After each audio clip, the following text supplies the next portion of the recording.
Hello বন্ধুরা, তো নতুন ভিডিও নিয়ে আসলাম আবার একটি। আপনারা দেখছেন অ্যানিম্যাল লাভার সাকিব ইউটিউব চ্যানেল।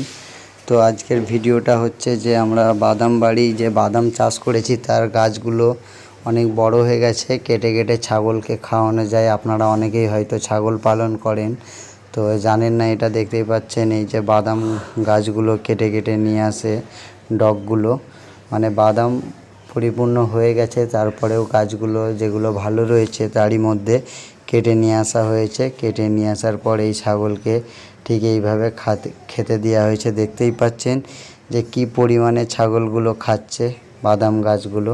তো এই বাদাম গাছগুলো খাওয়ালে অনেকে প্রথমে ভয় পেয়ে যাবেন, প্রথম দিন খাওয়ালে তারপরে হয়তো ছাগলগুলো একটু পটিটা পাতলা করবে, কিন্তু ভয়ের কোনো কারণ নেই।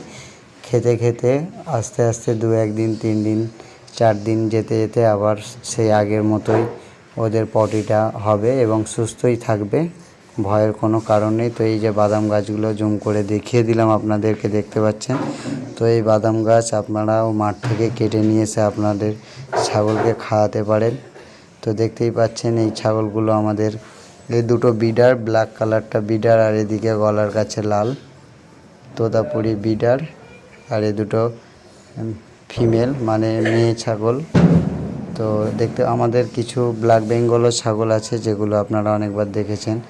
দেখতেই পাচ্ছেন এক ভর্তি ডাবা বাদাম গাছ দিলাম, যে এখনই খেয়ে নিল। এরা কি পরিমাণে খায়, আমরা মোটামুটি এখন যেহেতু বাদামের সিজন, ডেলি আমরা এই খাবারটি বিকেলবেলা সারভাইভ করি আমাদের ফার্মের ছাগলগুলো। আর আমাদের ফার্মের ছাগলে অনেকই বেবি হয়েছে, কিছু ছাগল আমরা পালতে দিয়ে দিয়েছি অন্য গ্রামের অন্য মানুষদেরকে। আপনারা ভিডিওর মাধ্যমে দেখেছেন। ভিডিওটা ভালো লাগলে লাইক কমেন্ট শেয়ার করবেন। ধন্যবাদ।